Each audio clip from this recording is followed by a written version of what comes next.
चलिए आज की क्लास से शुरुआत करते हैं। आज की ये सीरीज उत्तर प्रदेश स्पेशल को लेकर है और इस उत्तर प्रदेश स्पेशल सीरीज में हम टारगेट कर रहे हैं उत्तर प्रदेश पीसीएस के प्रीलिम्स के जो एग्जाम होने वाले हैं 2024 को। इसमें हम संपूर्ण उत्तर प्रदेश के संग्रह देखेंगे एक ही वीडियो में। पहले डिस्कस कर लेते हैं हम कैसे कैसे पढ़ेंगे। तो उत्तर प्रदेश के स्पेशल सिलेबस में हम लोग सबसे पहले देखेंगे Indian census plus Uttar Pradesh के सेंसस स्पेशल 2011 की जो लेटेस्ट जनगणना है और कंपैरिजन करेंगे 2001 की जनगणना के साथ। क्वेश्चन जैसे पूछे जाते हैं वैसे डिस्कस करेंगे। फिर दूसरा देखेंगे उसमें उत्तर प्रदेश की ज्योग्राफी और एनवायरनमेंट को। ठीक है। उसके बाद तीसरा इंडस्ट्री और उससे संबंधित डेटा जिसमें भारत और उत्तर प्रदेश से संबंधित डेटा शामिल रहेंगे। चौथा देखेंगे पर्यटन और मेला को। पांचवा मिसलिनियस टॉपिक को देखेंगे। ठीक है। तो सबसे पहले शुरुआत करते हैं भारत और उत्तर प्रदेश की जनगणना के साथ। हाल ही में यूएनपीएफए ने यानी संयुक्त राष्ट्र जनसंख्या कोष जो यूनाइटेड नेशन का एक फंड है यानी निधि का है, एजेंसी विभाग से संबंधित है, उसने बताया है दुनिया की आबादी 8 बिलियन को क्रॉस कर गई है, जिसमें चीन जो है पहले नंबर पर था, भारत सेकंड नंबर पर है, लेकिन जल्द ही भारत दुनिया को पीछे छोड़कर पहले नंबर पर आने वाला है। ठीक है। दुनिया की आधी आबादी कहाँ रहती है? एशिया में रहती है। ठीक है। बात करें थोड़ा सा सेंसस के बारे में, बात करें तो हिस्टोरिकल बैकग्राउंड की बात करें तो प्राचीन और मध्यकाल में ऋग्वेद में भी जनसंख्या गणना कायम थी। अर्थशास्त्र में भी आप देखेंगे जनसंख्या के आंकड़ों का संग्रह उसमें मिलता है। फिर आईन अकबरी में मुगल राजा अकबर के शासनकाल में आप देखेंगे उसमें भी जनसंख्या, इंडस्ट्री, धन, कई अन्य विशेषताओं सहित व्यापक डेटा मौजूद है। और हमारे लिए इम्पोर्टेंट कब हो जाता है? स्वतंत्रता पूर्व काल के बाद जब ब्रिटिश आ जाते हैं तो प्रारंभिक जब सबसे पहला प्रयास किया गया था जनसंख्या गणना के इतिहास में 1800 से शुरू हुआ था। ठीक है। और जब इंग्लैंड में अपनी जनगणना शुरू हुई थी तब जो है भारत में भी ये सब काम थोड़ा बहुत चालू हुआ था। अगली कड़ी में जेम्स प्रिंसेप द्वारा इलाहाबाद में 1824 में, बनारस में 1827 1828 में जनगणना कराई गई। किसी भारतीय शहर की पहली पूर्ण जनगणना आप देखेंगे 1830 में हेनरी वाल्टर द्वारा ढाका में आयोजित की गई थी। दूसरी जनगणना की बात करें 1836-37 में फोर्ट सेंट जॉर्ज द्वारा आयोजित की गई थी। और 1849 में भारत सरकार ने स्थानीय सरकारों को जनसंख्या का पंचवर्षीय यानी 5 वार्षिक रिटर्न नियोजित करने का आदेश दिया था। ठीक है। पहली अगर इंग्लैंड की बात करें यानी ब्रिटिश शासनकाल की बात करें, पहली गैर समकालिक जनगणना थी या 1872 में गवर्नर जनरल लॉर्ड मायो द्वारा के शासनकाल के दौरान की गई थी। यह पहली गैर समकालिक जनगणना थी। और इसके अलावा बात करें तो पहली समकालिक जनगणना की बात करें तो ब्रिटिश शासन में 17 फरवरी 1881 में डब्ल्यूसी द्वारा की गई थी, जो रेडोड भारत के जनगणना आयुक्त नियुक्त किए गए थे। तो क्वेश्चन पूछा जाता है भारत में पहली जनगणना कब की गई थी? तो आपको ध्यान रखना है 1881। अगर 1872 भी ऑप्शन देता है तो इसमें 1881 मारना है क्योंकि 1881 आयोग सही मानता है। ठीक है। पहली जो है लीगल जनगणना देखेंगे। ठीक है। तो उसमें 1881 में करवाई गई थी। के बाद से ही 1881 के बाद से ही जो है आप देखेंगे हर 10 साल बाद जनगणना की जाती रही है, इसीलिए 1881 को हम लोग सही मानते हैं। 1921 में इसके बाद पांचवी जनगणना की गई। ठीक है। और 1921 की जनगणना को भारत की जनसंख्या इस लगातार बढ़ रही थी। ठीक है। 1921 की जनगणना के बाद जनसंख्या बढ़ रही थी तो उसके बाद इसके 1921 की जनगणना को भारत वर्ष में जनसंख्या इतिहास में महाविभाजन वर्ष के रूप में कहा जाता है। ठीक है। इसके बाद जनसंख्या कम हुई होगी। ठीक है। तो आपको ध्यान रखना 1921 को भारत के जनसांख्यिकीय इतिहास में महाविभाजन काल के रूप में जाना जाता है। ये चीजें आपको ध्यान रखनी है। अब बात करें स्वतंत्रता बाद की। स्वतंत्रता बाद की बात करें तो भारत की पहली जनगणना स्वतंत्रता के बाद 9 फरवरी 1951 में शुरू की गई। ठीक है। और तब देश की जनसंख्या लगभग 36 करोड़ के आसपास आकी गई थी। और स्वतंत्र भारत की पहली और क्रमानुसार देखेंगे 1881 से तो ये 8वीं जनगणना थी। ये फैक्चुअल इन्फॉर्मेशन आपको पता चल गई कि स्वतंत्र भारत की पहली थी 8 फरवरी 1951। वैसे क्रोनोलॉजी में देखेंगे जब से 10 साल की गणना 10 साल के अंतराल पर जनगणना चालू हुई 1881 से तो 8वीं जनगणना थी। ठीक है। इसके बाद 2011 में जो सेंसस किया गया था वो कौन सा था? 15वां। 16वां जनगणना होनी थी 2021 में, लेकिन 2021 में कोविड-19 महामारी आ गई तो उसे स्थगन करना पड़ा। पहली बार ये ऐसी जनगणना होने वाली थी पूरी तरह डिजिटल होने वाली थी। ठीक है। और इसमें ट्रांसजेंडर समुदाय के लिए किसी व्यक्ति के अध्यक्षता वाले परिवारों और परिवार में रहने वाले सदस्यों की जानकारी इसमें एकत्र करने का एक अलग से कॉलम जोड़ा जाना था। लेकिन अभी तक जो है आप देखेंगे 16वीं जनगणना हुई नहीं है। ठीक है? अब जनगणना के साथ ही एक सेंसस और किया जाता है, socio economic census, caste census. ठीक है? 1931 के बाद पहली बार 2011 में आयोजित की गई थी। इसमें देखेंगे विशिष्ट जाति का नाम से सरकार के पूर्व मूल्यांकन की अनुमति मिल जाती है। इसके फायदे होते हैं। ठीक है? और कौन से जात समूह है, कौन सी जात समूह आर्थिक रूप से बदतर स्थिति में है, कौन बेहतर स्थिति में है, ये सोशियो इकोनॉमिक और कास्ट सेंसस से ये आंकड़ा हम लोगों को पता चलता है। ठीक है? जनगणना और एसईसीसी के बीच अंतर की बात करें तो कवरेज क्षेत्र का अंतर होता है। यानी जनगणना भारतीय आबादी का एक चित्र प्रदान करती है, जबकि अगर बात करें कास्ट यानी सोशियो इकोनॉमिक कास्ट सेंसस की बात करें तो राज्य समर्थन के लाभार्थी की पहचान करने के लिए एक उपकरण प्रदान करती है। डेटा गोपनीयता की बात करें तो जनगणना को गोपनीय माना जाता है, जबकि सामाजिक आर्थिक कास्ट सेंसस का डेटा सरकारी विभागों द्वारा लोगों को लाभ देने के लिए या प्रतिबंधित के लिए उपयोग के लिए खुला होता है। तो ये तो बात हो गई जनगणना और सोशियो इकोनॉमिक कास्ट सेंसस की। ठीक है? महत्व की बात तो आपको पता है कि असमानताओं को बेहतर मानचित्र प्रस्तुत करता है, कानूनी रूप से अनिवार्य है। ठीक है? जैसे आप देखेंगे तो ये कानूनी रूप से अनिवार्य भी है, क्योंकि अदालतों को आरक्षण के मौजूद स्तरों का समर्थन करने के लिए मात्रात्मक डेटा की आवश्यकता होती है। संवैधानिक आदेश है, भारत में संविधान भी जाति जनगणना का पक्षधर है।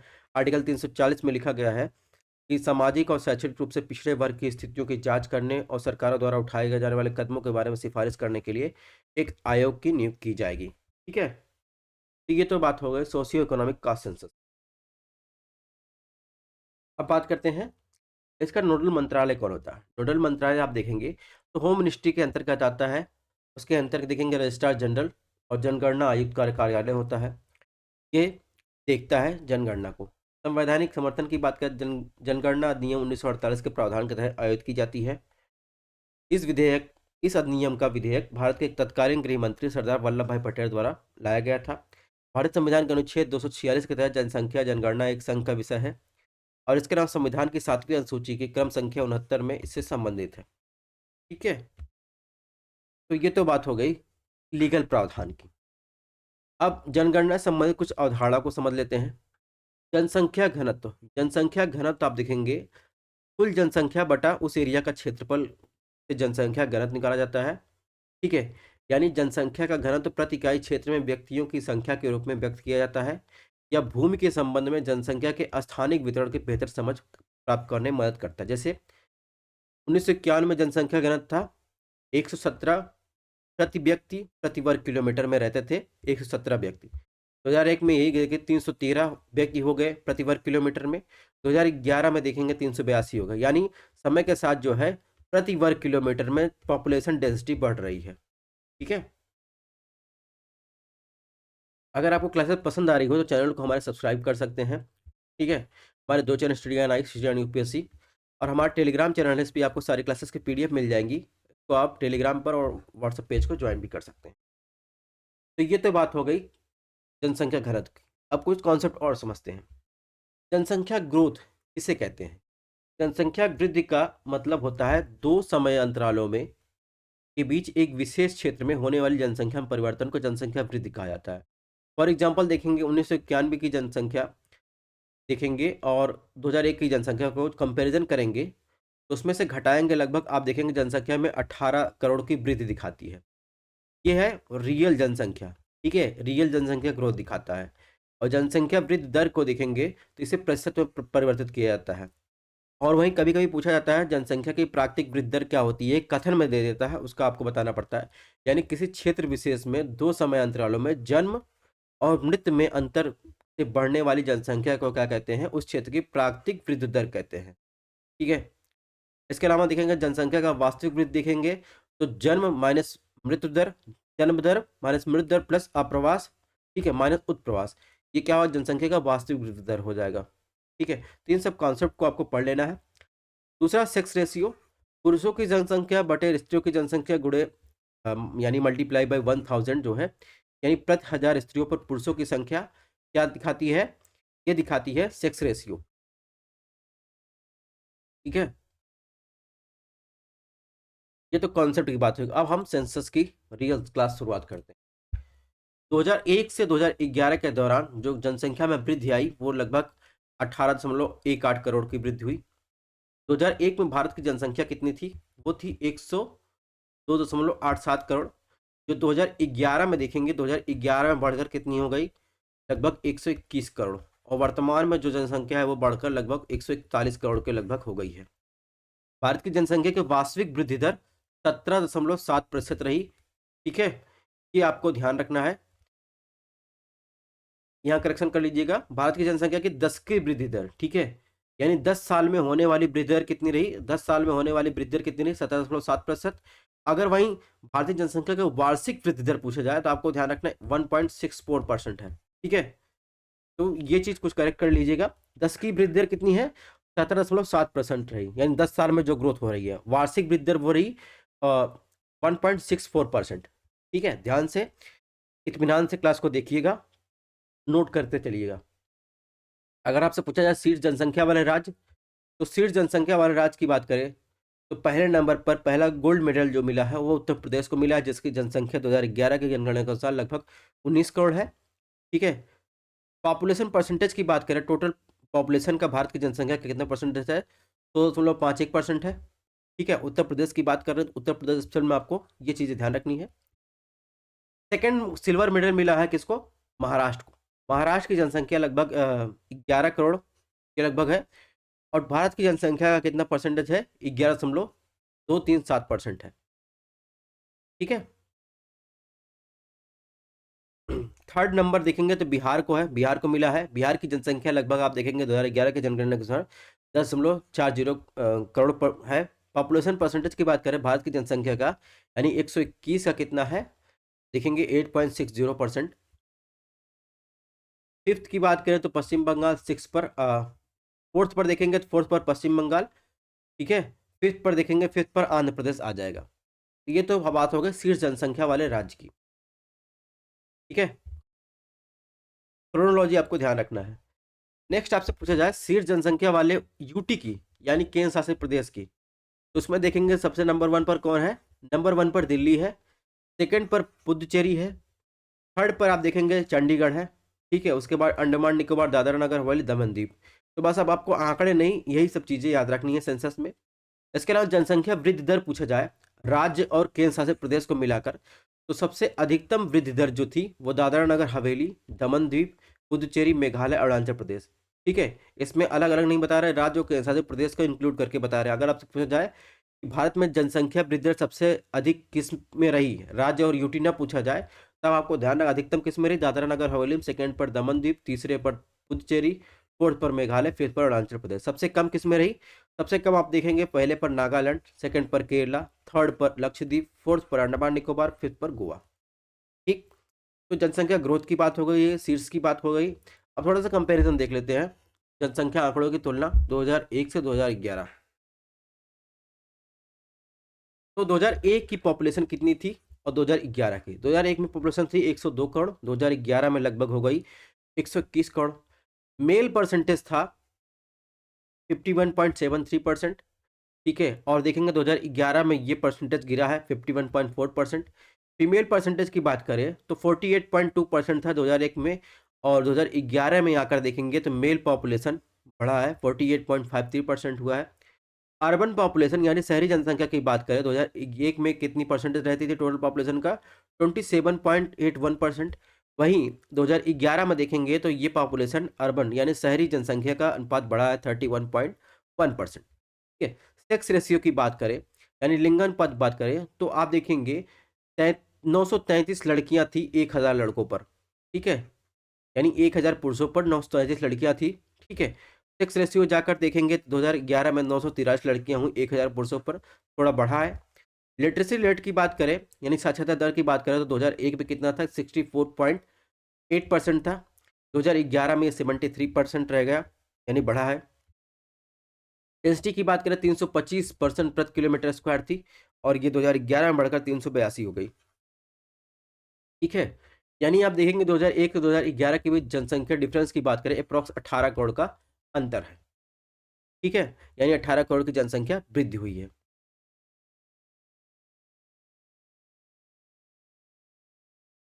अब बात करें एशिया के हिसाब से सबसे बड़ा और सबसे छोटा, सॉरी एरिया के हिसाब से, ये एरिया है, क्षेत्रफल के हिसाब से सबसे बड़ा और सबसे छोटा राज्य और केंद्र शासित प्रदेश। ठीक है, सबसे बड़ा राज्य कौन सा है? राजस्थान। सबसे छोटा कौन सा है? गोवा। सबसे बड़ा केंद्र शासित प्रदेश कौन सा है? अंडमान निकोबार। सबसे छोटा लक्षद्वीप। ठीक है, अब जनसंख्या के हिसाब से देखिए क्या है। जनसंख्या के हिसाब से सबसे बड़ा और सबसे छोटा केंद्र शासित प्रदेश, राज्य और केंद्र शासित प्रदेश। सबसे बड़ा जनसंख्या के हिसाब से सबसे बड़ा कौन सा? उत्तर प्रदेश। ठीक है, सबसे छोटा जनसंख्या के हिसाब से सिक्किम। सबसे बड़ा यूटी जनसंख्या के हिसाब से कौन सा? दिल्ली। सबसे छोटा कौन है? लक्षद्वीप। ठीक है, तो यहाँ पर एरिया वाइज दिया है, यहाँ पर जनसंख्या वाइज, दोनों का कंपैरिजन आप कर लीजिएगा। नेक्स्ट बात करेंगे नेचुरल ग्रोथ रेट सेंसस की। तो जनसंख्या की प्राकृतिक वृद्धि दर, जैसे हमने बताया, किसी क्षेत्र विशेष में दो समय अंतरालों में जन्म और मृत्यु के अंतर से बढ़ने वाली जनसंख्या को क्या कहते हैं? उस एरिया का नेचुरल ग्रोथ रेट कहते हैं। इसी संबंधित आंकड़े हैं, इसको देखना है। देश की प्राकृतिक समृद्धि दर जो थी, कितनी थी? वो 14.3% थी।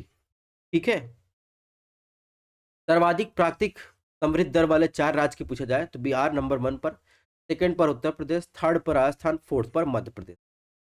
उत्तर प्रदेश की नेचुरल ग्रोथ रेट कितनी रही? 19.6%। बिहार की 19.7%। राजस्थान की देखेंगे 18.6%। एमपी की 17.9%।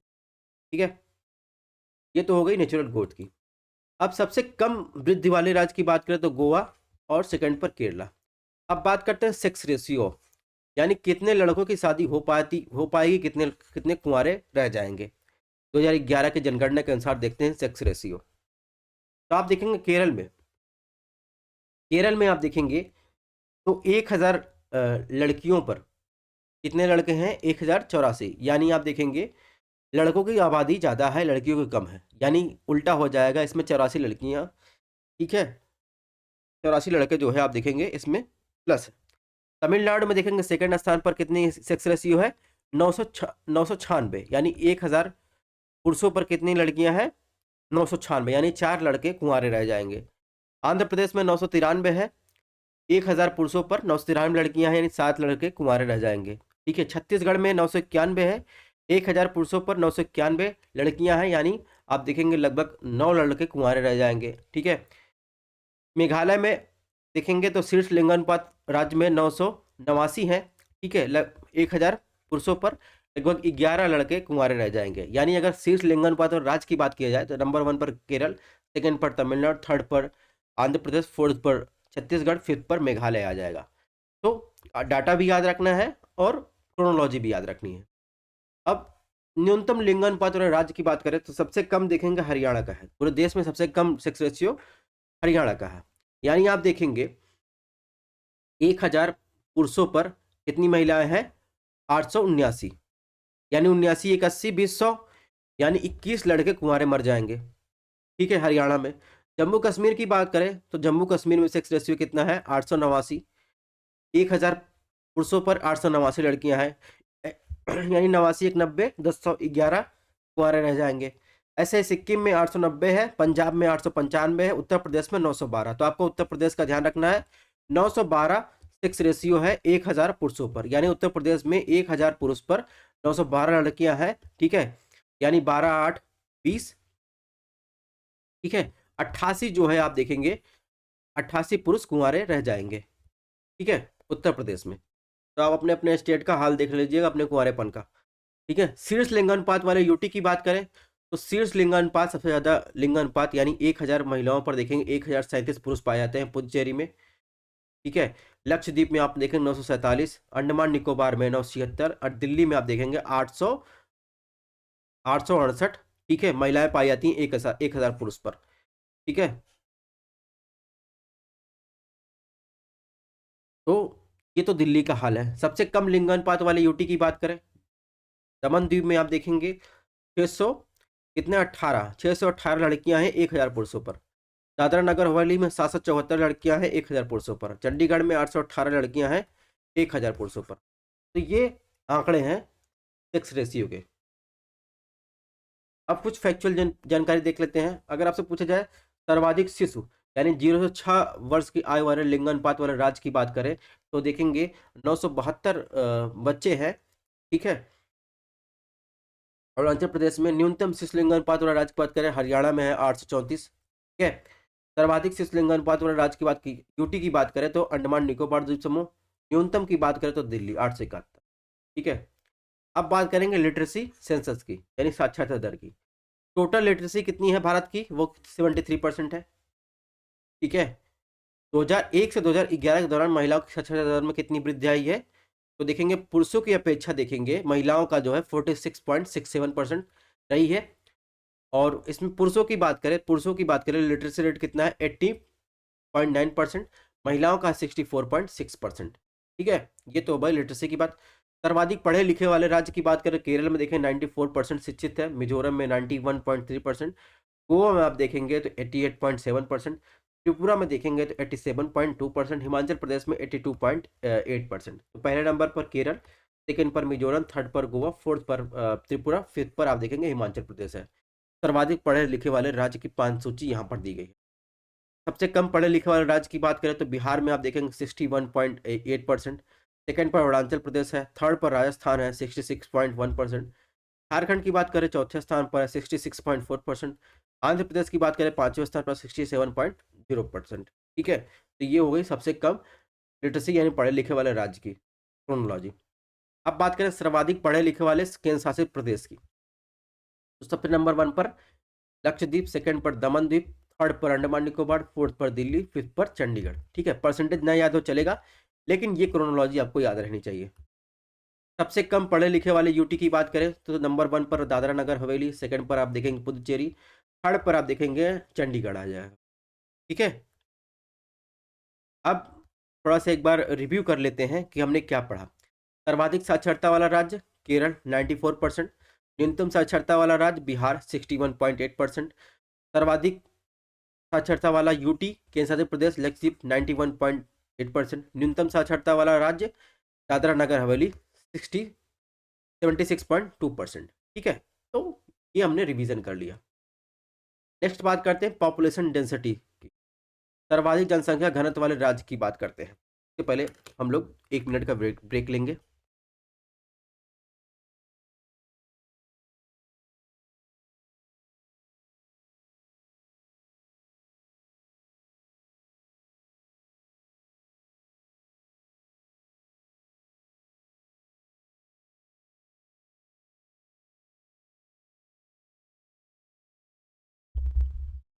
हाँ, तो हम लोग बात कर रहे थे सर्वाधिक जनसंख्या घनत्व वाले राज्य की बात। इंडिया की डेंसिटी कितनी है, 382 पर्सन प्रति किलोमीटर स्क्वायर। ठीक है। अब बिहार की बात करें तो सर्वाधिक डेंसिटी आप देखेंगे प्रति वर्ग किलोमीटर में कितने व्यक्ति रह रहे हैं, 1106 व्यक्ति रह रहे हैं प्रति वर्ग किलोमीटर में। इसके बाद पश्चिम बंगाल यानी सबसे ज्यादा डेंसिटी किसकी है, बिहार की है, सेकंड पर पश्चिम बंगाल, थर्ड पर केरला, उत्तर प्रदेश आप देखेंगे उत्तर प्रदेश की डेंसिटी देखेंगे कितनी है 829 है प्रति वर्ग किलोमीटर में, ये चौथे स्थान पर, फिफ्थ पर हरियाणा है। ठीक है। तो ये हो गई पॉपुलेशन डेंसिटी सर्वाधिक जनसंख्या वाले घनत्व वाले राज्य की बात कर रहे हैं हम क्रोनोलॉजी। ठीक है। नेक्स्ट बात करें सबसे कम जनसंख्या घनत्व वाले राज्य की, तो अरुणाचल प्रदेश में आप देखेंगे 17 व्यक्ति रह रहे हैं प्रति वर्ग किलोमीटर स्क्वायर में। ठीक है। इसके बाद सेकंड नंबर मिजोरम आप देखेंगे 52 व्यक्ति रह रहे हैं प्रति किलोमीटर वर्ग स्क्वायर में, फिर थर्ड पर सिक्किम, फोर्थ पर नागालैंड, फिफ्थ पर हिमाचल प्रदेश। ठीक है। नेक्स्ट बात करेंगे सर्वाधिक जनसंख्या घनत्व वाले यूटी की बात करेंगे, तो नंबर 1 पर कितना है, ध्यान रखिए जो यूटी से क्वेश्चन आते हैं सबसे ज्यादा जनसंख्या घनत्व आपको दिल्ली में देखने को मिलेगा, 11,320 इंसान रह रहा है प्रति वर्ग किलोमीटर स्क्वायर में। ठीक है। उसके बाद सेकंड नंबर पर चंडीगढ़, थर्ड थर्ड पर पुदुचेरी, फोर्थ पर दमन द्वीप, फिफ्थ पर लक्षद्वीप। तो सर्वाधिक डेंसिटी आप यूटी में पूछा जाए किसका है, दिल्ली का। ठीक है। सबसे कम जनसंख्या घनत्व वाले यूटी की बात करें तो अंडमान निकोबार में आप देखेंगे 46, फिर सेकंड नंबर पर दादरा नगर हवेली 700, फिर थर्ड नंबर पर आप देखेंगे लक्षद्वीप। ठीक है, इसके अलावा आपको एक चीज ध्यान रखना है कि 1911 से 1921 के दशक के बीच जनसंख्या घनत्व की वृद्धि ऋणात्मक रही है। वही 2001 से 2011 के बीच जनसंख्या घनत्व 57 व्यक्ति प्रति वर्ग किलोमीटर की वृद्धि देखने को मिली है। ठीक है, थोड़ा सा एक बार रिव्यू ले लेते हैं, हमने क्या पढ़ा। सर्वाधिक जनसंख्या घनत्व वाला राज्य बिहार, न्यूनतम जनसंख्या घनत्व वाला राज्य अरुणाचल प्रदेश, सर्वाधिक जनसंख्या घनत्व वाला यूटी की बात करें तो किसकी, दिल्ली, न्यूनतम जनसंख्या घनत्व वाला यूटी अंडमान निकोबार। ठीक है, अब हम लोग देखते हैं, ये तो सेंसस की बात हो गई। अब अनुसूचित जाति जनगणना की बात करते हैं। ठीक है, अनुसूचित जाति जनगणना, टोटल पॉपुलेशन कितनी है भारत की, 121 करोड़ अप्रॉक्स 2011 की जनगणना के अनुसार, जिसमें एससी पॉपुलेशन आप देखेंगे कितनी है। एससी पॉपुलेशन पूरे भारत में 20.137 करोड़ है पूरी जनसंख्या की, यानी टोटल पॉपुलेशन परसेंटेज की बात करें 16.6% है। तो परसेंटेज आपको ध्यान रखना है। ठीक है, परसेंटेज आपको ध्यान रखना है। टोटल पॉपुलेशन का इंडिया कितना है, एससी पॉपुलेशन 16.6%, यानी आप देखेंगे 2001 से 2011 के अनुसूचित जात की 10 की वृद्धि दर कितनी रही, लगभग 20.8% रही। ये 10 की वृद्धि है 2001 से 2011 के बीच। अब सर्वाधिक एससी पॉपुलेशन वाले राज्य की बात करें, उत्तर प्रदेश पहले स्थान पर है।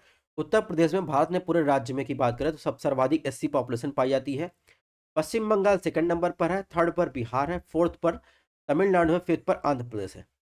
इसके अलावा अगर आपसे पूछा जाए पंजाब राज्य के पूरे जनसंख्या का उच्चतम प्रतिशत, यानी एससी का उच्चतम प्रतिशत किस राज्य में पाया जाता है, तो आपको ध्यान रखना है पंजाब में। जबकि आप देखेंगे एससी की पॉपुलेशन नागालैंड, अरुणाचल प्रदेश, अंडमान निकोबार द्वीप समूह और लक्षद्वीप के पास एक भी नहीं है। तो ये क्वेश्चन आपको ध्यान रखना है, जो एक्सेप्शन हो उसी से क्वेश्चन उठाता है कि पंजाब के पास अगर सर्वाधिक उच्चतम प्रतिशत के आधार पर एससी पॉपुलेशन पूछा जाए तो पंजाब लगाना है, जनसंख्या के आधार पर पूछा जाए एससी पॉपुलेशन तो उत्तर प्रदेश लगाना है। ठीक है, अगर आपसे पूछा जाए कि निम्नलिखित भारत के राज्यों में किसमें एससी की पॉपुलेशन नहीं पाई जाती है, तो नागालैंड, अरुणाचल प्रदेश, अंडमान निकोबार, लक्षद्वीप आपको ध्यान रखना है। ठीक,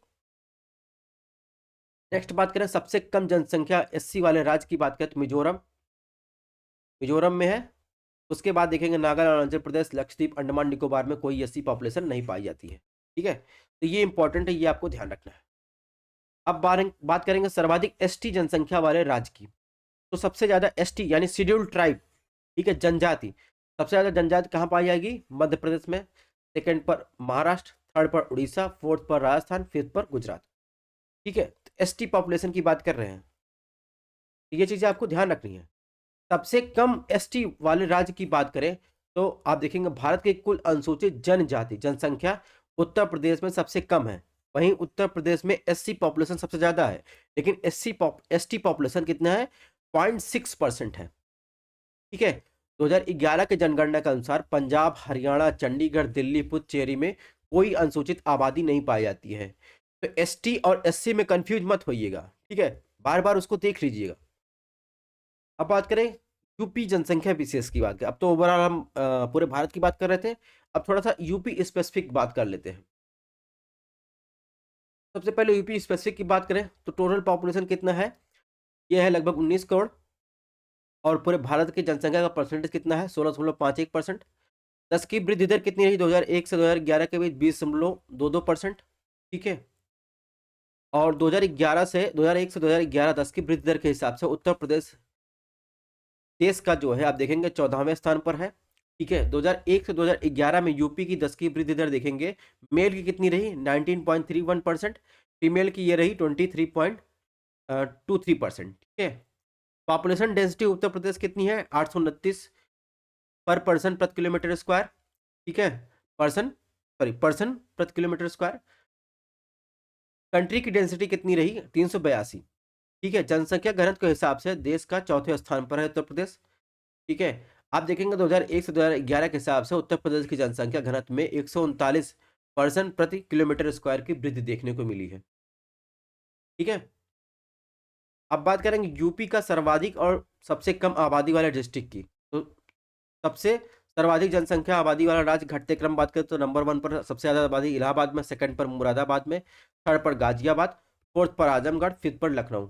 सबसे कम की बात करें घटते क्रम में, सबसे कम महोबा में, उसके बाद देखेंगे उससे उसके उसके बाद चित्रकूट का नंबर, फिर हमीरपुर, उसके बाद श्रावस्ती, उसके बाद ललितपुर। ठीक है, तो ये गम बढ़ते क्रम में है, सॉरी, ये बढ़ते क्रम में है। यानी सबसे कम जनसंख्या आपको कहाँ, महोबा में, उसके बाद चित्रकूट, हमीरपुर, श्रावस्ती, ललितपुर, और ये सर्वाधिक जनसंख्या वाला घटते क्रम में है। ठीक है, इसके अलावा 0 से 6 आयु वर्ग की जनसंख्या की बात करें, सर्वाधिक प्रतिशत अनुपात देव बहराइच में देखने को मिलेगा, सबसे कम आप देखेंगे कानपुर नगर में देखने को मिलेगा। ठीक है, अब थोड़ा सा कंपैरिजन कर लेते हैं। इंडिया पॉपुलेशन एवरेज कितना है, 121 करोड़ है, जिसमें यूपी की पॉपुलेशन कितना है, 19.96 करोड़ है, और जो पूरे पॉपुलेशन कितना परसेंट है, 16.50% है। उसमें देखेंगे रूरल पॉपुलेशन कितना है, जो उत्तर प्रदेश में गांव में रहती है, वो देखेंगे 15.51 करोड़ लगभग, देखेंगे 77.72% जो है कहाँ रहती है, गाँव में जनसंख्या रहती है उत्तर प्रदेश की। शहरी जनसंख्या की बात करें, शहरी जनसंख्या लगभग 4.5 करोड़ है, जो देखेंगे परसेंटेज के हिसाब से 22.28% जो है शहर में रहती है। तो ये तो शहरी और रूरल कंपैरिजन हो गया उत्तर प्रदेश की।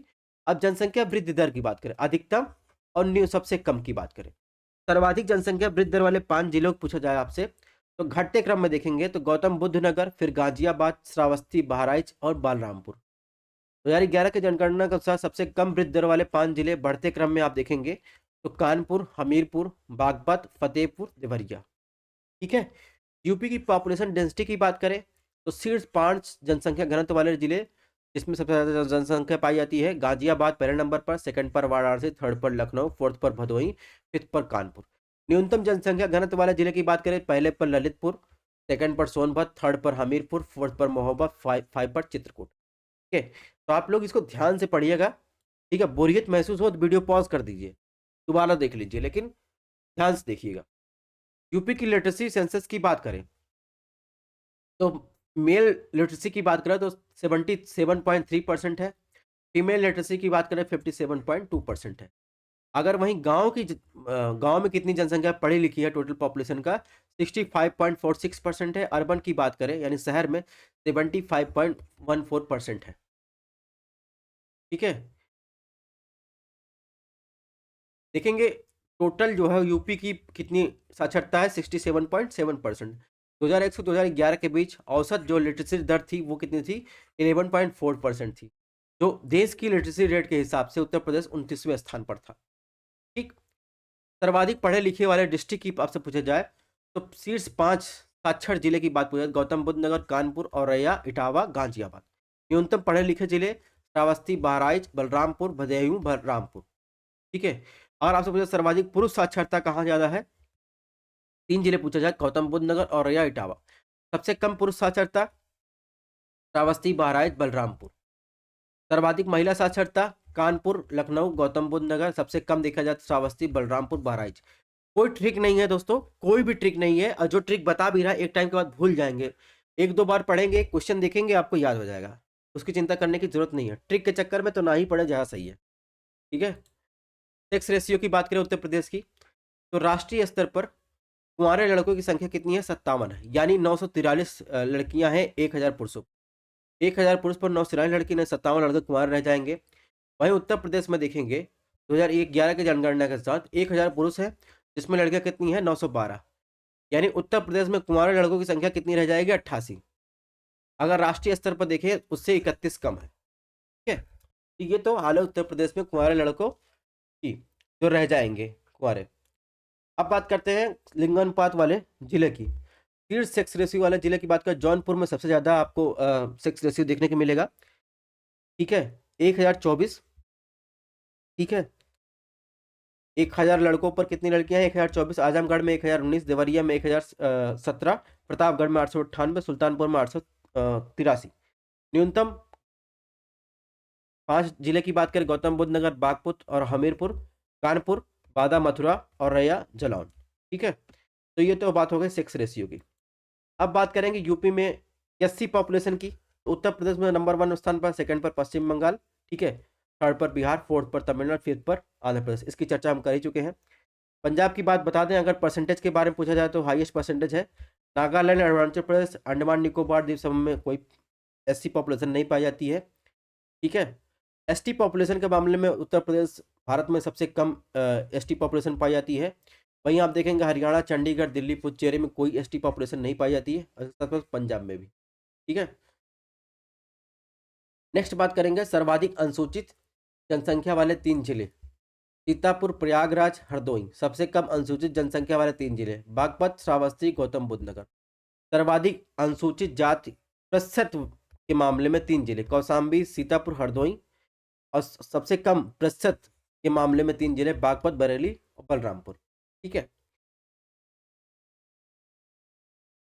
इसकी बात हम लोग कर ही चुके हैं। और इसके अलावा जनसंख्या के दृष्टि से सबसे राज्य की सबसे बड़ी जनजाति कौन है? थारू। ये आपको पता रहना चाहिए। जनसंख्या के दृष्टि से सबसे छोटी जनजाति कौन है? बनरावत। ठीक है, ये बातें आपको पता रहनी चाहिए। सेकंड चैप्टर है उत्तर प्रदेश का भूगोल और पर्यावरण। ठीक है। उत्तर प्रदेश के भूगोल और पर्यावरण के लिए हम लोग 2 मिनट का क्या करेंगे? पॉज लेंगे।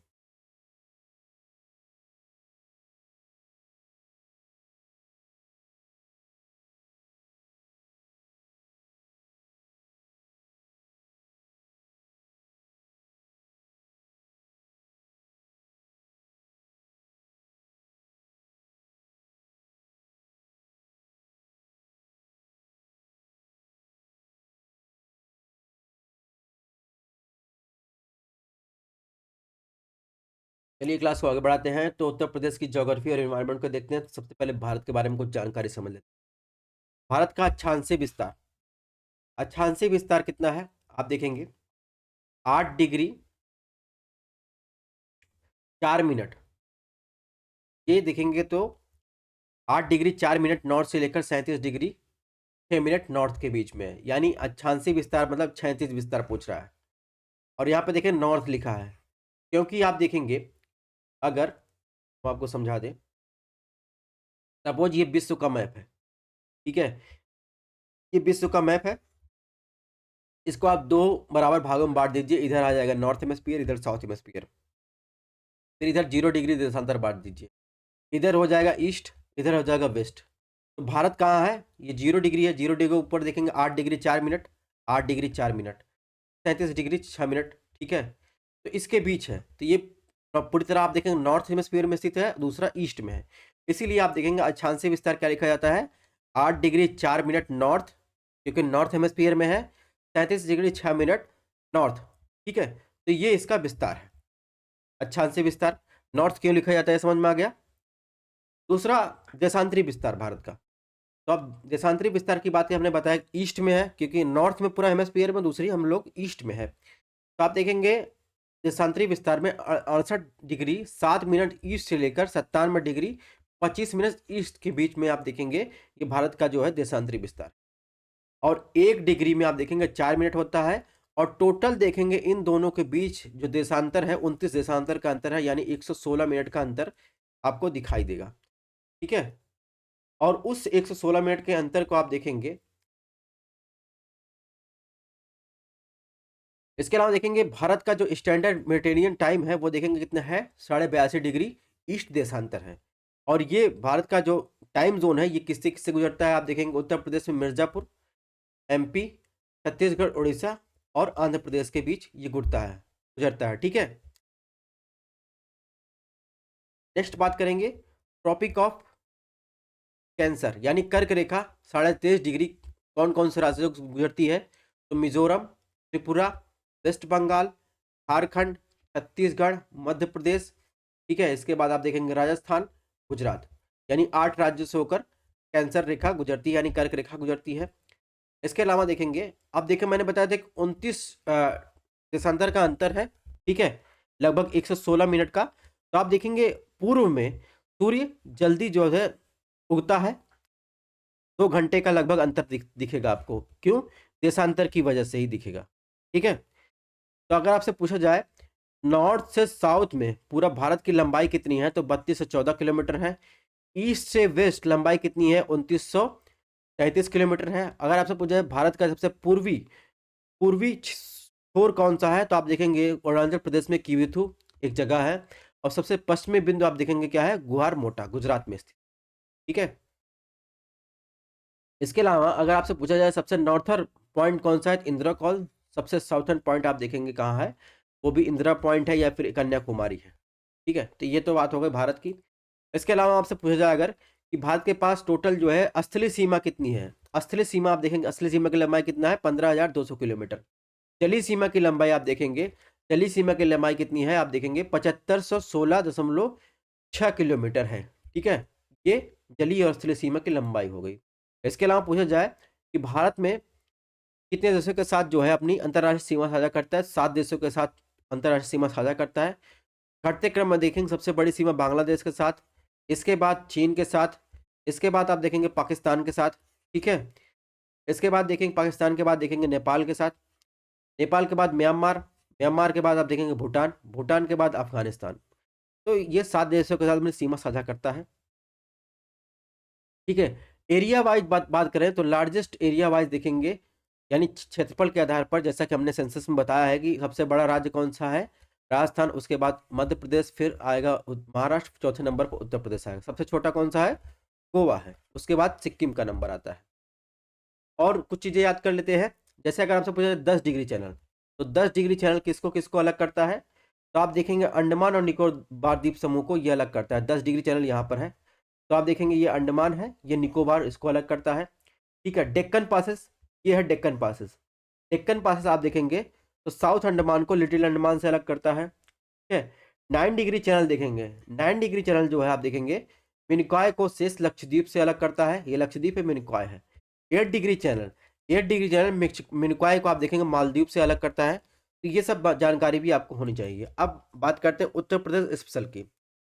उत्तर प्रदेश स्पेशल में आप देखेंगे, उत्तर प्रदेश में अगर आपसे पूछा जाए कि उत्तर प्रदेश का सबसे उत्तरोत्तर यानी नॉर्थन मोस्ट पॉइंट डिस्ट्रिक्ट कौन सा है, जिला कौन सा है, तो आपको ध्यान रखना है सहारनपुर। सबसे दक्षिण में स्थित जिला कौन सा है, सोनभद्र। सबसे पूर्व में स्थित जिला कौन सा है, तो आप बलिया बताएंगे। सबसे पश्चिम में तो आपको बताना है शामली।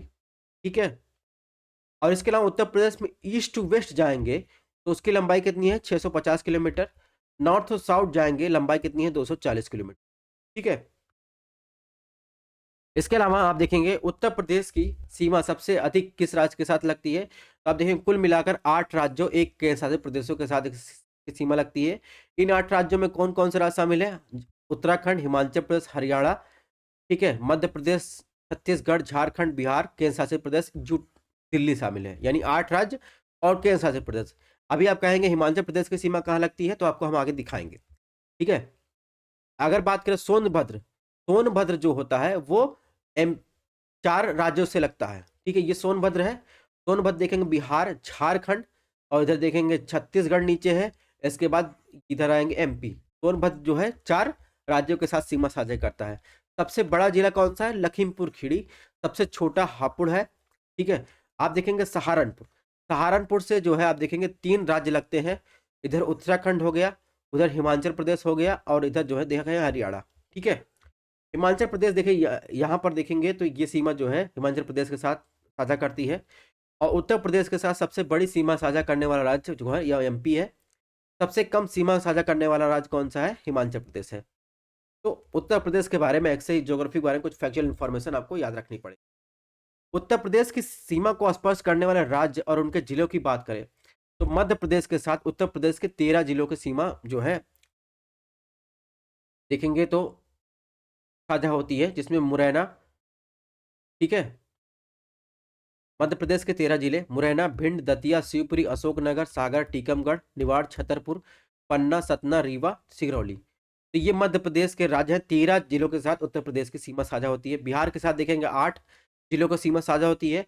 हरियाणा के साथ देखेंगे हरियाणा के 7 जिलों की सीमा साझा होती है। उत्तर प्रदेश के उत्तराखंड में देखेंगे 5, राजस्थान में 2, छत्तीसगढ़ में 1 और झारखंड में 1। हिमाचल प्रदेश में देखेंगे सिरमौर जिले की सीमा उत्तर प्रदेश के साथ साझा होती है। ठीक है, अब उत्तर प्रदेश के क्लाइमेटिक जोन से क्वेश्चन पूछा जाता है। तो उत्तर प्रदेश में देखेंगे तो उसे 3 मुख्य कृषि जलवायु क्षेत्रों के अंतर्गत रखा जाता है, जिसमें मध्य गंगा का मैदान, दूसरा ऊपरी गंगा का मैदान, तीसरा मध्य पठार का मैदान। इसके अलावा इसमें क्या ध्यान रखना है आपको, उत्तर प्रदेश की जो जितनी वर्कफोर्स पॉपुलेशन है उसमें आप देखेंगे 59.3% लोग कृषि करते हैं। इसमें 29% कृषक, 30.3% जो है कृषक श्रमिक है। ठीक है, तो ये चीजें आपको ध्यान रखनी है। नेक्स्ट आपको ध्यान रखना है, उत्तर प्रदेश में सिंचाई से क्वेश्चन पूछा जाता है। ठीक है। सिंचाई से क्वेश्चन पूछा जाता है जिसमें नहर सिंचाई के तहत आप देखेंगे उत्तर प्रदेश का लगभग देखेंगे कितने हेक्टेयर भूमि आती है, 3091 हेक्टेयर भूमि आती है। जिसमें राज्य में कुल नहर सिंचित क्षेत्र की बात करें परसेंटेज में पूछा जाता है तो 30.91% जो है नहर सिंचाई के अंतर्गत कुल सिंचित क्षेत्र आता है। इसके बाद देखेंगे नहर सिंचाई के बाद देखेंगे किसका नंबर आता है, नहर के बाद कुएं टैंक का नंबर आता है। उत्तर प्रदेश में 80% सिंचाई जो होती है नलकूपों द्वारा, कुओं द्वारा होती है, 19% नहरों द्वारा किया जाता है। ठीक, तो ये फैक्चुअल इन्फॉर्मेशन हो गई। अब उत्तर प्रदेश ज्योग्राफी की बात करें तो उत्तर प्रदेश की प्रमुख नदियां और उनके किनारे स्थित प्रमुख नगर की बात करें, सबसे इंपॉर्टेंट नदी भारत की उत्तर प्रदेश की कौन है, गंगा नदी। गंगा नदी के किनारे देखेंगे तो कितने नगर स्थित है, गढ़मुक्तेश्वर 1, कछला घाट 2, फतेहगढ़ 3, बिल्लौर 4, 5 देखेंगे बिठूर, कानपुर 6, उन्नाव 7, दलमऊ 8, सिंहपुर 9, प्रयागराज 10। ठीक है, इससे पहले इलाहाबाद कहा जाता था। 11 सिरसा, वाराणसी 12, गाजीपुर 13, 14 देखेंगे शेरपुर या बलिया। तो 14 जो है जिले देखेंगे, 14 स्थान या जिले जो है आप देखेंगे जो प्रमुख नगर हैं वो गंगा नदी के किनारे स्थित है। ठीक है, ये बात तो हो गई। इसके अलावा यमुना नदी के किनारे यूपी के कितने स्थान या शहर स्थित है, बागपत 1, वृंदावन 2, मथुरा 3, चौथा आगरा, पटेश्वर 5, इटावा 6।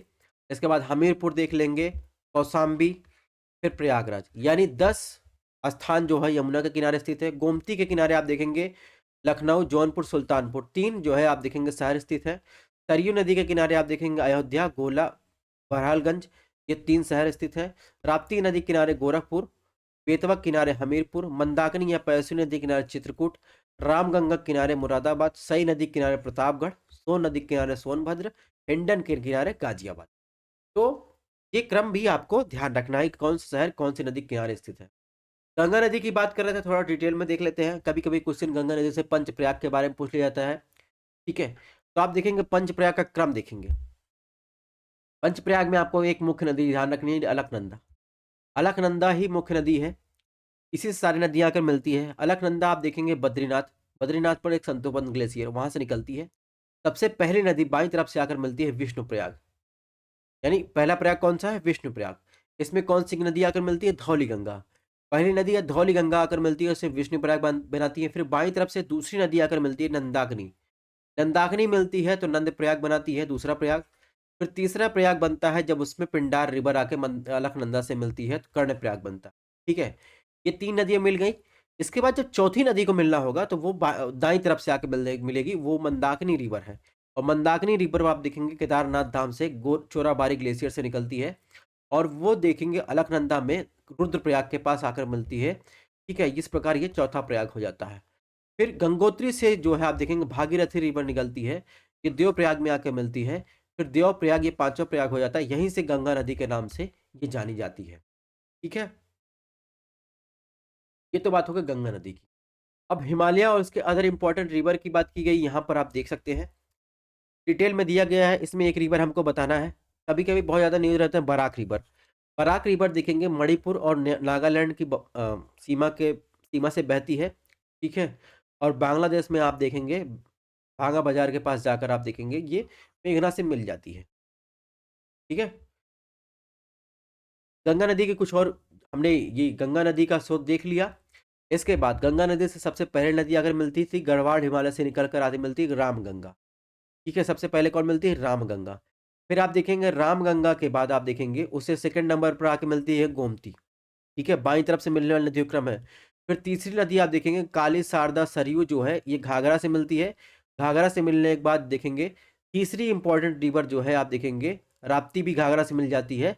ये आकर जो है आप देखेंगे घाघरा जो है मिलती है, क्या बोलते हैं, बिहार में। ठीक है, गंगा से मिलती है। इसके बाद गंडक, बूढ़ी गंडक, कोसी। लास्ट में देखेंगे सिक्किम से निकलकर दार्जिलिंग हिल से निकलकर मंदाकिनी रिवर गंगा में आखिरी नदी मिलती है। ठीक है, इसके अलावा आप दाईं तरफ से मिलने वाली नदी देखेंगे तो एमपी में जाना पाव हिल से चंबल रिवर निकलती है। अमरकंटक हिल से सोन हिल निकलती है, पटना में जाकर मिल जाती है। ठीक है, छोटा नागपुर पठार से देखेंगे दामोदर रिवर और दामोदर सहायक बराकर है। ठीक है, तो ये गंगा रिवर को सहायक नदियां, इसको आपको याद रखना है। उत्तर प्रदेश के प्रमुख लेक और रामसर साइट की बात कर ले तो उत्तर प्रदेश में देखेंगे तो देखेंगे फुलहर झील से गोमती नदी का उद्गम होता है, पीलीभीत से निकलती है। पखीरा झील कहाँ है? संत कबीर नगर में है। करेला झील लखनऊ में है। गोविंद बल्लभ सागर कृत्रिम झील है, सोनभद्र में है। इसके अलावा अलवीरा झील, ये विदेशी पक्षियों के लिए कौसाम्बी में स्थित है। तो इन झीलों को आपको ध्यान में रखना है। बात करें उत्तर प्रदेश में रामसर साइट की, तो 10 रामसर साइट है। ठीक है, और टोटल इंडिया में कितने रामसर साइट है? 75। ठीक है, इनकी लोकेशन आपको ध्यान रखनी है। ठीक है, जैसे बखीरा सेंचुरी कहाँ है? संत कबीर नगर में। नवाबगंज बर्ड सेंचुरी कहाँ है? उन्नाव में। ठीक है, सवाना बर्ड सेंचुरी कहाँ है? मणिपुर में है। मैनपुरी में है। सैंडी बर्ड सेंचुरी हरदोई में। सुर सरोवर आगरा। इससे क्वेश्चन पूछे गए हैं, तो ये आपको लोकेशन आपको ध्यान रखना है। ठीक है, 75 रामसर साइट के यहाँ पर दिया गया है, इसको आपको देख लेना। हाल ही में जो लेटेस्ट 5 रामसर साइट जोड़े गए हैं, इसमें आप देखें करैकल बर्ड सेंचुरी तमिलनाडु में। ठीक है, पलेकरनी मार्स रिजर्व फॉरेस्ट तमिलनाडु में। पिचवरम मंगरो ये भी जोड़ा गया। साक्य सागर मध्य प्रदेश में। और देखेंगे पाला वेटलैंड मिजोरम में, ये रामसर साइट में जोड़ा गया है। ठीक है, उत्तर प्रदेश में एक नेशनल पार्क है, दुधवा नेशनल पार्क, ये आपको ध्यान रखना है। और देखेंगे ये शारदा जो है ये इसके बीच में बहती है। इसके बाद बात करें उत्तर प्रदेश के वन्य जीव विहार की बात करें, चंद्र प्रभा वन्य जीव विहार चंदौली में सबसे पुराना 1957 में स्थापित किया गया था। किशनपुर वन्य विहार दुधवा राष्ट्रीय पार्क लखीमपुर खीरी। कतरनिया घाट वन्य जीव विहार बहराइच। रानीपुर वन्य जीव विहार चित्रकूट। चंबल राष्ट्रीय चंबल वन्य जीव विहार बब्बर शेर सफारी जिसे का इटावा। कैमूर वन्य जीव विहार सोनभद्र मिर्जापुर में स्थित है। इसके अलावा भी आप देखेंगे बहुत सारे वन्य जीव अभयारण्य हैं, जिसमें पीलीभीत टाइगर रिजर्व देश का 45वां टाइगर रिजर्व था, इसे शाहजहांपुर में नवीनतम ये वन्य जीव अभयारण्य और टाइगर रिजर्व है, इसको आपको ध्यान रखना है। ठीक है, इसके अलावा प्रदेश का सर्वाधिक क्षेत्रफल विस्तृत वाला हस्तिनापुर वन्य जीव अभयारण्य है, इसका विस्तार मेरठ मुजफ्फरनगर बिजनौर और अमरोहा हापुड़ जिले में है। ठीक है, तो इनको आपको रट लेना है। इसमें अब क्या बता दें, अब मैप में भी इनकी लोकेशन दिया गया है, इसको आपको देख लेना है। अब जब ये सब पढ़ रहे हैं, थोड़ा सा हाइड्रो पावर प्रोजेक्ट रिवर पढ़ा, तो ये भी क्वेश्चन पूछता है कि परियोजनाएं उनसे संबंधित नदियां लाभान्वित होने वाले राज्य। तो इसमें हमको क्या याद रखना है? परियोजना है किस राज्य में स्थित है। भाखड़ा नांगल परियोजना सतलज नदी पर बना है, इसमें पंजाब हिमाचल प्रदेश हरियाणा राजस्थान लाभान्वित हुए। फरक्का देखेंगे गंगा भागीरथी पर बन रहा है। हीराकुंड महानदी पर। नागार्जुन सागर कृष्णा नदी पर आंध्र प्रदेश में। ठीक है, काकड़ा पारा देखेंगे ताप्ती नदी पर गुजरात में। उकई उकई भी ताप्ती पर गुजरात में बना है। ठीक है, पोचमपाद परियोजना गोदावरी आंध्र प्रदेश में। इडुक्की पेरियार केरल में। शिव समुद्रम परियोजना कावेरी कर्नाटक में। ठीक है, इसके अलावा टिहरी बांध परियोजना भागीरथी नदी पर उत्तराखंड बना है। कोयना कोयना महाराष्ट्र में। रिहंद परियोजना यूपी में है, ये आपको ध्यान रखना है, रिहंद नदी पर है, तो यूपी को खासकर आपको टारगेट करके चलना है। ठीक है, कोसी परियोजना कोसी नदी बिहार नेपाल के बीच है। मैराछी परियोजना पूछा जाता है, मैराछी जो है मैराछी नदी पर आप देखेंगे पश्चिम बंगाल में स्थित है। चंबल परियोजना चंबल नदी पर राजस्थान मध्य प्रदेश के मध्य। तुंगभद्रा नदी आंध्र प्रदेश कर्नाटका के मध्य है। ठीक है, इसके अलावा यही चीजें यहाँ पर देखेंगे मैप में भी दी गई हैं, इसको आपको देख लेना है। अब नेक्स्ट बात करेंगे उत्तर प्रदेश के उद्योग उससे संबंधित डाटा की बात करेंगे। ठीक है, सबसे पहले आप देखेंगे एक जिला एक उत्पाद, ये उत्तर प्रदेश सरकार द्वारा 24 जनवरी 2018 को लॉन्च किया गया है। ठीक है, वन डिस्ट्रिक्ट वन प्रोडक्ट। ठीक है, इससे क्या होगा, कई सारे जॉब जो है क्रिएट होंगे और इंडस्ट्री को बढ़ावा मिलेगा। तो इसमें कुछ उत्पाद है जिनको जीआई टैग मिला है, जो न्यूज़ में रहते हैं, उनको आपको याद रखना है। जैसे फिरोजाबाद आप देखेंगे कांच के उत्पाद के लिए फेमस है। मथुरा देखेंगे सैनिटरी फिटिंग के लिए। मैनपुरी में तरकासी कला को अभी हाल ही में जीआई टैग दिया गया है। अलीगढ़ के ताला और हार्डवेयर वहाँ पे जीआई टैग दिया गया है। ठीक है, ऐसे जो इंपॉर्टेंट है उनको हमने इंपॉर्टेंट लिखा है, बाकी लिस्ट हम शेयर कर देंगे, वहाँ से देख सकते हैं। कौसाम्बी में आप देखेंगे फल प्रसंस्करण, ये केले का प्रसंस्करण होता है, इसलिए वहाँ पर जीआई टैग उत्पाद वहाँ का फेमस है। बरेली में आप देखेंगे जरी जरदोजी की कढ़ाई होती है, इसलिए फेमस है। ठीक है, इसके अलावा अगर बात करें कानपुर नगर कानपुर देहात की बात करें, चमड़ा और एल्युमिनियम के बर्तन बनते हैं। कन्नौज में आप देखेंगे इत्र और चिकनकारी के लिए फेमस है। लखीमपुर खीरी की बात करें, जनजातीय शिल्प के लिए फेमस है। मिलान करने के लिए ये क्वेश्चन देता है, इसको आपको ध्यान से पढ़ लेना है। मेरठ में खेल सामग्री बनती है। बागपत में देखेंगे हैंडलूम के लिए प्रसिद्ध है। मुरादाबाद मुरादाबाद जो देखेंगे धातु शिल्प के लिए पीतल नगरी कहा जाता है इसे, ठीक है। अमरोहा अमरोहा जो है संगीत वाद्य ढोलक को जीआई टैग दिया गया है, इसलिए फेम न्यूज में था। संभल संभल में देखेंगे हस्तशिल्प हॉर्नबोन यानी हड्डियों से बनाया जाता है, जिसे जीआई टैग दिया गया है, इसे न्यूज में था, इसको आपको देख लेना है, ठीक है। मिर्जापुर मिर्जापुर आप देखेंगे दरी कालीन के लिए फेमस है। भदोही भी आप देखेंगे दरी कालीन के लिए फेमस है। सहारनपुर सहारनपुर से बहुत ज़्यादा पूछा जाता है, लकड़ी और नक्काशी के लिए फेमस है। वाराणसी वाराणसी रेशम साड़ी के लिए प्रसिद्ध है। श्रावस्ती आप देखेंगे जनजातीय शिल्प के लिए प्रसिद्ध है, ठीक है। तो जो इंपॉर्टेंट था उसको बता दिया, और बाकी लिस्ट शेयर कर देंगे, वहां से आप देख सकते हैं। अब कुछ फैक्चुअल इन्फॉर्मेशन देखेंगे, रिसर्च इंस्टीट्यूट संबंधित फैक्चुअल इन्फॉर्मेशन की बात करेंगे। अब इसमें फैक्चुअल इन्फॉर्मेशन में देखिए कुछ इंपॉर्टेंट रिसर्च बार बार इंस्टीट्यूट पूछे जाते हैं, चाहे यूपी पीसीएस की बात हो, आरओ की बात हो, इसमें क्वेश्चन जरूर पूछा जाता है मिलान करने के लिए, उनको देखेंगे। तो आपसे पूछा जाएगा राष्ट्रीय वनस्पति अनुसंधान संस्थान कहाँ है, ध्यान रखिएगा लखनऊ में, ठीक है। केंद्रीय औषध अनुसंधान संस्थान लखनऊ में। नेशनल शुगर रिसर्च इंस्टीट्यूट यानी चीनी की बात कर रहा है, कानपुर में। भारतीय पशु चिकित्सा अनुसंधान संस्थान इज्जत नगर बरेली, ठीक है। राष्ट्रीय कृषि वानिकी अनुसंधान संस्थान झांसी में है, ठीक है। नेक्स्ट पूछा जाए Indian institute of sugar cane यानी गन्ना रिसर्च कहाँ है, लखनऊ में। केंद्रीय पक्षी अनुसंधान संस्थान कहाँ है, इज्जत नगर बरेली में। भारतीय दलहन अनुसंधान संस्थान कहाँ है, कानपुर में। इंडियन इंस्टीट्यूट ऑफ वेजिटेबल यानी सब्जियों पर रिसर्च करने के लिए इंस्टीट्यूट कहाँ है, वाराणसी में। केंद्रीय उपोष्णकटिबंधीय बागवानी यानी पूर्ण नाम जिसका नाम था केंद्रीय आम अनुसंधान संस्थान कहाँ है, लखनऊ में। न्यायिक प्रशिक्षण अनुसंधान संस्थान लखनऊ में, ठीक है। इसके अलावा पूछा जाएगा आपसे भारतीय चारा और चारा अनुसंधान कहाँ है, झांसी में, ठीक है। Central pulp and paper research institute Saharanpur में। भारतीय कालीन प्रौद्योगिकी कहाँ है, भदोही में। इसके अलावा नेशनल बोटैनिकल रिसर्च इंस्टीट्यूट कहाँ है, Lucknow. National botanical garden Lucknow. तो इन सब चीज़ों को आपको ध्यान रखना है। उत्तर प्रदेश कृषि अनुसंधान परिषद कहाँ है, लखनऊ में। Uttar Pradesh academy of sciences Lucknow में। उत्तर प्रदेश प्रावधिक विश्वविद्यालय लखनऊ में। तो ये चीज़ें आपको ध्यान रखनी है। इस तरीके से आप देखेंगे राज्य आपदा प्रबंधन प्राधिकरण ये भी लखनऊ में है। जैव प्रौद्योगिकी ये भी लखनऊ में है, ठीक है। एशिया का प्रथम डीएनए बैंक ये कहाँ स्थापित किया गया है, लखनऊ में। नेक्स्ट आप देखेंगे राजकीय चर्म संस्थान कानपुर में है। इंडियन वेटनरी रिसर्च इंस्टीट्यूट से बहुत ज़्यादा क्वेश्चन पूछा जाता है, जानवरों पर जो है इसमें रिसर्च होता है, बरेली में स्थित है। National research centre for meet ये कहाँ है, बरेली इज्जत नगर में है।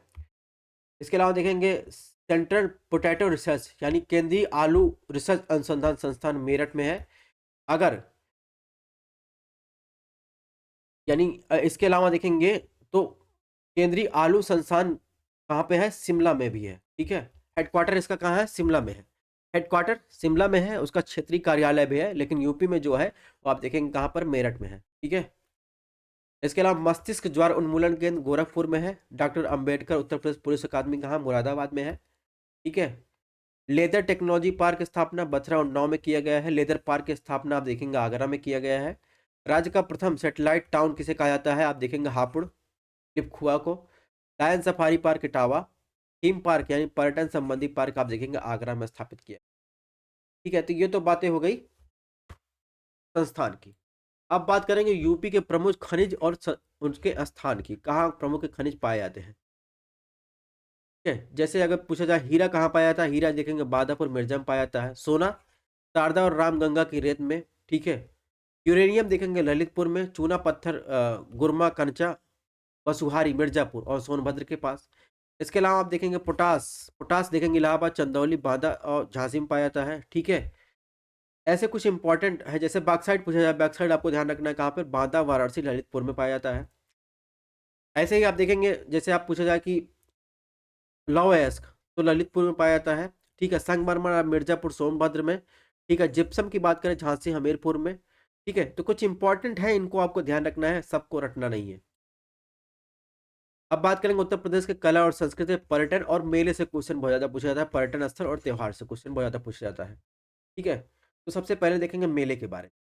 मेले में आप देखेंगे कुछ इंपॉर्टेंट मेला है, जैसे रामनवमी का मेला कहाँ लगता है? अयोध्या में। खिचड़ी का मेला गोरखपुर में। तेरों का मेला आप देखेंगे, सोरों का मेला कासगंज में। रामायण मेला चित्रकूट में। कैलाश मेला आप देखेंगे आगरा में प्रतिवर्ष तीसरे सावन के तीसरे सोमवार को लगता है। ठीक है? इसके अलावा देखेंगे देवी पाटन का मेला बलरामपुर में। हलिंजर का मेला आप देखेंगे बांदा में। ठीक है? नौचंदी का मेला मेरठ में लगता है। ठीक है? मनकपुर का मेला फर्रुखाबाद में लगता है।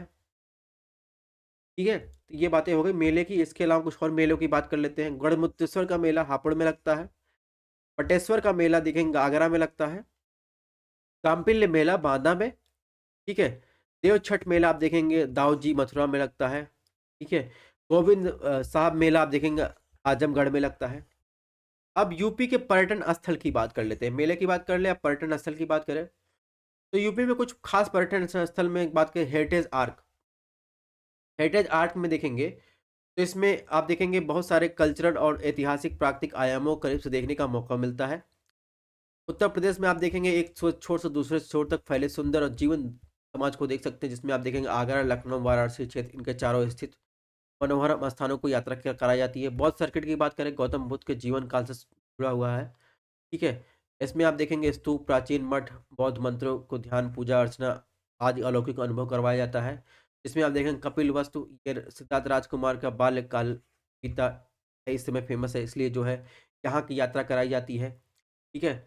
इसके अलावा कौशाम्बी की भी यात्रा कराई जाती है, प्रयागराज से लगभग 60 किलोमीटर दूर, जहाँ पर बुद्ध ने कई धर्म उपदेश दिए थे। सारनाथ की यात्रा कराई जाती है वाराणसी से 10 किलोमीटर दूर। भगवान बुद्ध को आत्मज्ञान प्राप्त करने का पहला धर्म उपदेश यहीं पर दिया था। अहिंसा, ऐसी मान्यता प्राप्त है कि स्वर्ग में अपनी माँ को संबोधित करने के बाद भगवान बुद्ध ने यहाँ अवतरण लिया था, इसलिए यहाँ की यात्रा कराई जाती है। श्रावस्ती की बात करें, बहराइच से मात्र 15 किलोमीटर दूर, यहाँ पर कई स्तूप और खंडहर भी मिले हैं। तो ऐसा माना जाता है कि यहाँ पर श्रावस्त द्वारा स्थापित, यहाँ बुद्ध ने अपने जीवन के 27 साल गुजारे थे, इसलिए यहाँ की यात्रा कराई जाती है। ठीक है? कुशीनगर की बात करें तो गोरखपुर से लगभग 50 किलोमीटर दूरी पर स्थित देखे नेपाल में कुशीनगर बुद्ध ने अपनी आखिरी सांसें ली थी। ठीक है? और यहाँ पर महापरिनिर्वाण प्राप्त हुआ था, इसलिए यहाँ की भी यात्रा कराई जाती है। उसके अलावा देखेंगे बुद्धिस्ट साइट और उनके फीचर्स दिए गए हैं, इनको आप देख लीजिएगा, वही चीज़ें हैं। और इसी के साथ साथ कभी न्यूज़ में रहता है अम्बेडकर सर्किट। अम्बेडकर सर्किट आप देखेंगे डॉक्टर भीमराव अम्बेडकर के जन्म से लेकर उनके महापरिनिर्वाण तक इस जोड़ता है। वो 4 स्थल हैं। महू उनके बर्थ प्लेस है। चैत्य भूमि आप देखेंगे कहाँ है?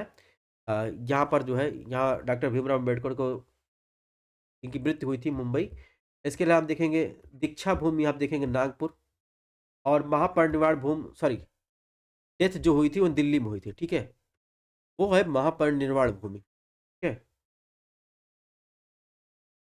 वो दिल्ली में है, इसको आप करेक्ट कर लीजिएगा। उत्तर प्रदेश के प्रमुख पर्यटन स्थल की बात करें तो इसमें देखिए खान रशीदिया मैनपुरी। ठीक है? रूमी दरवाजा लखनऊ। ठीक है?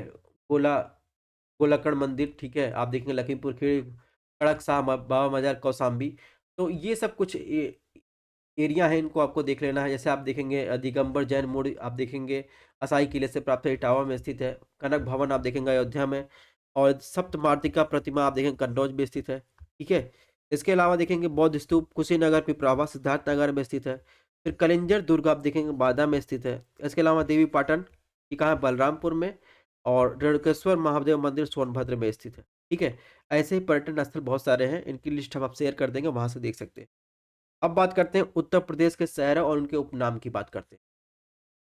इलाहाबाद को क्या क्या कहा जाता है? जैसे संगम नगरी, कुंभ नगरी, तीर्थराज और अमृत की नगरी। वैसे आप देखेंगे इनके उपनामों से क्वेश्चन आते हैं। ठीक है? आप देखेंगे इसमें गोरखपुर को क्या कहा है? गोरखधाम, नाथनगर, गीता प्रेस नगर। ठीक है? कानपुर को चर्म नगर उद्योग, पूर्वोत्तर भारत का मैनचेस्टर कहते हैं। ठीक है? नोएडा को उत्तर प्रदेश का शो विंडो कहते हैं। ठीक है? ऐसे ही पूछा जाता है कि फिरोजाबाद को चूड़ी नगर, सुहागन नगरी कहते हैं। कन्नौज को इत्र नगरी, खुशबुओं का शहर कहते हैं। ठीक है? मेरठ को क्रांति नगर, कैंची नगर कहते हैं। ठीक है? और रामपुर को चाकुओं का शहर कहते हैं। इसके अलावा बात करें तो हाथरस को जो है हींग और गुलाल की नगरी कहते हैं। चंदौली को जो है धान का कटोरा कहते हैं। ठीक है? मुरादाबाद बहुत ज़्यादा पूछा जाता है, पीतल नगरी, बर्तनों का शहर कहते हैं। ये तो बात हो गई उपनाम की।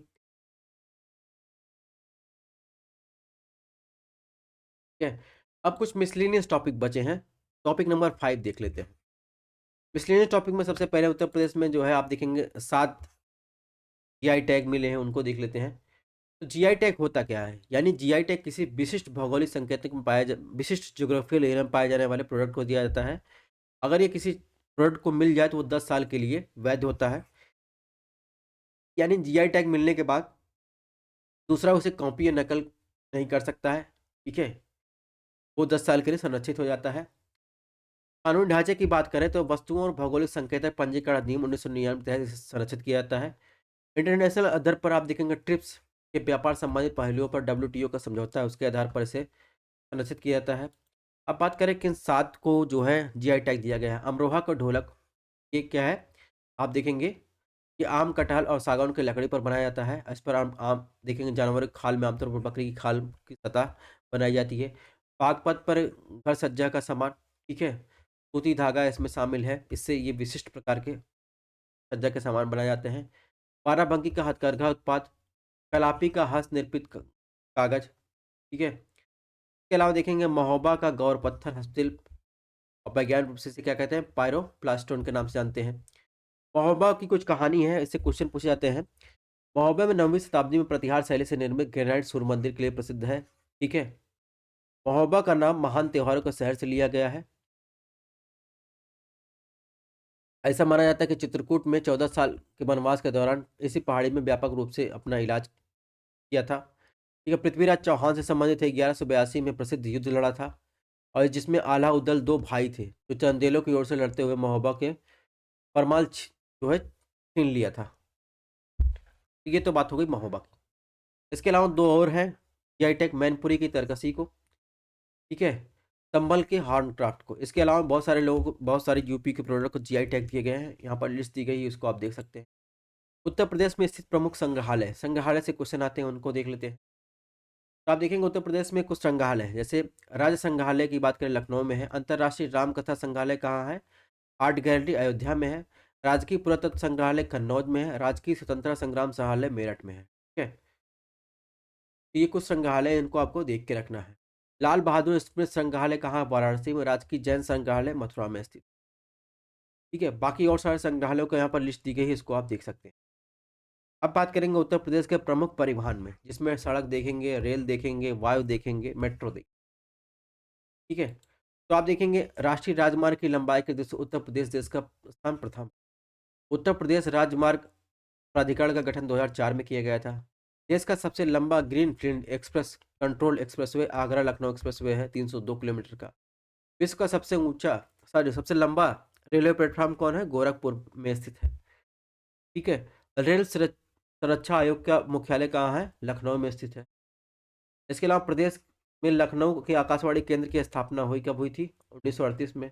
देश का पहला मल्टी मॉडल टर्मिनल बनाया गया था रालुपुर वाराणसी में। ठीक है, इसके अलावा देखेंगे गोरखपुर लिंक एक्सप्रेसवे, ये 4 लेन एक्सप्रेसवे है। ठीक है, इसकी लंबाई लगभग देखेंगे 92 किलोमीटर है। इसमें प्रमुख बिंदु की बात, गोरखपुर बाईपास से देखेंगे NH 27 से जैतपुर के निकट जाता है। अंतिम बिंदु देखेंगे तो आप देखेंगे आजमगढ़ के पास ये मिलेगा। एक्सप्रेसवे पर पड़ने वाला जनपद की गोरखपुर, आजमगढ़, अंबेडकर नगर, संत कबीर नगर। पूर्वांचल एक्सप्रेसवे में देखेंगे 354 किलोमीटर का लंबा ये एक्सप्रेसवे बन रहा है, जिसमें आप देखेंगे इसमें लखनऊ शुरू होकर आप बाराबंकी, फैजाबाद, अम्बेडकर, अमेठी, सुल्तानपुर और आजमगढ़, मऊ, गाजीपुर ये तय करेगा। इसके बाद गंगा एक्सप्रेसवे प्रयागराज से मेरठ के बीच, इसकी कुल लंबाई 628 किलोमीटर। कुल लागत आप देखेंगे तो इस लागत को गिनना नहीं, ये क्या है? 6 लेन का एक्सप्रेसवे है। 2024 तक टारगेट है इसका तैयार होने का, 2024 आने वाला है। ठीक है, इसके अलावा भी कुछ फैक्चुअल इन्फॉर्मेशन आप देखेंगे। देश का सबसे बड़ा राज्य राजमार्ग नेटवर्क किसके पास है? महाराष्ट्र के पास। इसके बाद कर्नाटक के पास। तीसरे नंबर पर गुजरात, चौथे पर राजस्थान, पांचवें पर आंध्र प्रदेश। इसके अलावा प्रधानमंत्री ग्रामीण सड़क योजना की बात करें, इसे 25 दिसंबर 2000 को शुरू किया गया था। इसका उद्देश्य था ऑल वेदर रोड उपलब्ध करवाना ग्रामीण शहरों में। और देखेंगे सेंट्रल स्पॉन्सर्ड स्कीम है, यानी इसमें राज्य सरकार, केंद्र सरकार दोनों सहयोग करती है। कुछ और इन्फॉर्मेशन की बात करें तो इंटरेस्टिंग फैक्ट की बात करें तो सबसे लंबा राष्ट्रीय राजमार्ग कौन सा है? NH 44। इसे पहले क्या कहा जाता है? NH7, जो जम्मू कश्मीर से कन्याकुमारी तक फैला हुआ है। सबसे छोटा देखेंगे NH 966B, जो पूर्व में क्या था? NH 47A, जो केरल के कोच्चि में कुन्नूर से वेलिंगटन आइलैंड के बीच मात्र 8 किलोमीटर दूरी तय करता है। ठीक है, स्वर्णिम चतुर्भुज के बारे में देख लेते हैं। तो 4 प्रमुख महानगरीय शहरों देखेंगे, दिल्ली, कोलकाता, चेन्नई और आप देखेंगे मुंबई को जोड़ने वाला ये क्या है? स्वर्णिम चतुर्भुज है। ठीक है? इसके बारे में आप देख लेना है, हमने बता दिया मोटी-मोटा। अब बात करें ग्लोबल स्तर पर सबसे बड़ा सड़क नेटवर्क किसके पास है? यूएसए के पास सबसे बड़ा सेकंड सड़क नेटवर्क, उसके बाद इंडिया का नंबर है। ठीक है? इसके अलावा बात करें दुनिया का सबसे ऊंचा मोटरेबल, जहां पर आप गाड़ी लेके टू व्हीलर लेके जा सकते हैं, फोर व्हीलर लेके जा सकते हैं, क्या है? उमलिंगला पास।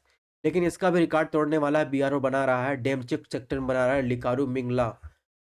ये जो है इससे भी जो आप 300 मीटर ऊंचाई पर स्थित, यानी ये जब बन जाएगा तो इसका उमलिंगला का रिकॉर्ड तोड़ देगा। ठीक है? इसके अलावा राष्ट्रीय राजमार्ग NH1 की बात करें तो ग्रैंड ट्रंक रोड के नाम से जाता है, जो के पहले पूरा पहले समय में काबुल से आप देखेंगे तो बांग्लादेश तक फैला हुआ था। ठीक है? इसके बारे में आप देख लीजिएगा, ज़्यादा क्वेश्चन पूछा नहीं जाता। इसके अलावा देखें नेशनल हाईवे से यहाँ पर लिस्ट दी गई है कि नेशनल हाईवे कौन सा है, किस राज्य में है, यहाँ पर आप देख सकते हैं। ठीक है? अब बात करेंगे उत्तर प्रदेश के प्रमुख हवाई अड्डों की बात। जो ज़रूरी वो बता दें, क्लासेस को ज़्यादा खींचने से क्या फ़ायदा है? चौधरी चरण सिंह हवाई अड्डा कहाँ है? जिसे हम मौसी हवाई अड्डा कहते हैं, लखनऊ में। लाल बहादुर शास्त्री अंतर्राष्ट्रीय हवाई अड्डा बाबतपुर में है। ठीक है, वाराणसी में। चकेरी हवाई अड्डा कानपुर में है। ठीक है? इसके अलावा देखेंगे बमरौली हवाई अड्डा कहाँ? प्रयागराज में। ठीक है? हिंडन वायुसेना केंद्र कहाँ? गाजियाबाद में है। ठीक है? झांसी हवाई अड्डा झांसी में है। ठीक है? ताजा, जिसे जेवर अंतर्राष्ट्रीय हवाई अड्डा कहते हैं, ग्रेटर नोएडा गौतम बुद्ध नगर में है। ठीक है? तो ये कुछ इंपॉर्टेंट हवाई अड्डे हैं, इनके बारे में आपको ध्यान रखना। अब बात करेंगे उत्तर प्रदेश के विभिन्न विभाग और योजना के बारे में। ठीक है? तो कुछ इंपॉर्टेंट है, जैसे आप वक्फ बोर्ड न्यूज में था, तो वक्फ बोर्ड विकास निगम की स्थापना 27 अप्रैल 1987 की गई थी। उत्तर प्रदेश में खेल विभाग की और खेल निदेशालय की स्थापना 1974 में की गई थी। इसके अलावा उत्तर प्रदेश का पिछड़ा वर्ग कल्याण विभाग की स्थापना आप देखेंगे 2 अगस्त 1995 में की गई थी। उत्तर प्रदेश समाज कल्याण विभाग की स्थापना 1955 में की गई थी। ठीक है? अल्पसंख्यक कल्याण और वक्फ विभाग की स्थापना 1995 में की गई थी।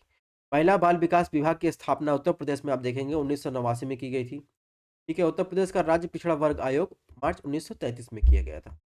इस प्रकार हमने कंप्लीट यूपी का जो इम्पोर्टेंट था उसको स्पेशल क्लास में कवर कर लिया है। आई होप क्लासेस पसंद आई हो चैनल को शेयर कीजिए। पीडीएफ आपको टेलीग्राम पे मिल जाएगा। मिलते हैं नेक्स्ट क्लास पे। अब तब तक आप लोग अपनी हेल्थ का ध्यान रखें।